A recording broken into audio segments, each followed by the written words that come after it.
Қайырлы күн оқушылар, бүгінгі сабағымыз жаратылыстану 4-ші сынып, жарықтың жұтылуы деген не?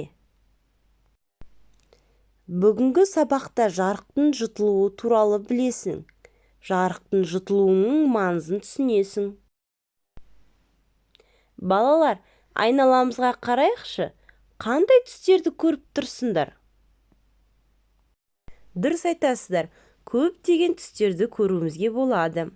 Ал балалар, жарықтың түсі қандай деп ойлайсыңдар? Дұрыс айтасыздар. Ал балалар, кемпір қосақ қандай түстерден тұрады? Өте дұрыс балалар. Кемпір қосақ бізде неше түрлі 7 түстен тұрады. Жақсы балалар. Балалар, суретте не көріп тұрсыздар?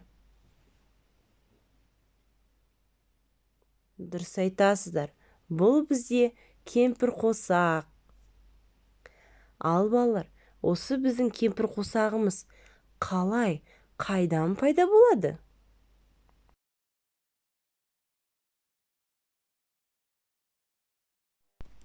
Балалар, ақжарық деген сөзді естіген боларсыңдар. Күн сәулесін біз ақжарық ретінде көреміз.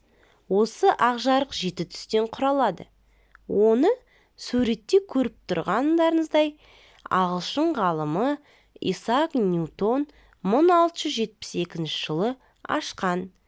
Ол жарық сәулесі шыны призм арқылы өткенде 7 түске: қызыл, қызғылт сары, сары, жасыл, көгілдір, көк, күлгін түстерге бөлінетінін байқаған. Кемпір қосақ та дәл осылай пайда болады. Мұнда су тамшылары призманың рөлін атқарады.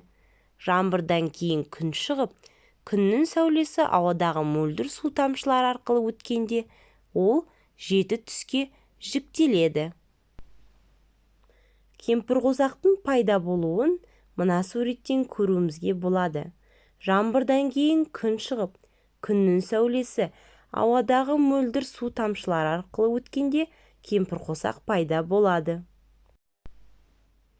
Неліктен біз денелерді түрлі түсті етіп көреміз?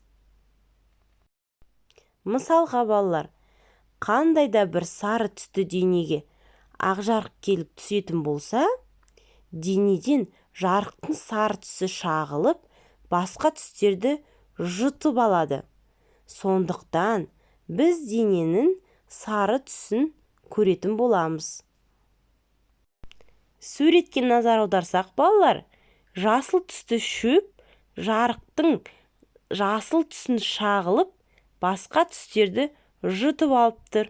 Сондықтан балалар, біз дененің жасыл түсін көріп отырмыз. Есте сақта, жарық сәулесі жұтылады және шағылады. Осы құбылыс нәтижесінде біз айналадағы денелерді көреміз, әрі түстерді ажыратамыз. Білесіздер ме балалар, дененің түсі мен жарық бір-бірімен тығыз байланысты.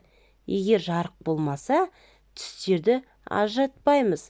Сондықтан да қараңғы бөлмеде еш нәрсе көрмейміз. Жақсы балалар, бүгінгі тақырыбымыз аяқталды. Назарларыңызға рахмет, сау болыңыздар. Менің каналыма жазылуды ұмытпаңыздар.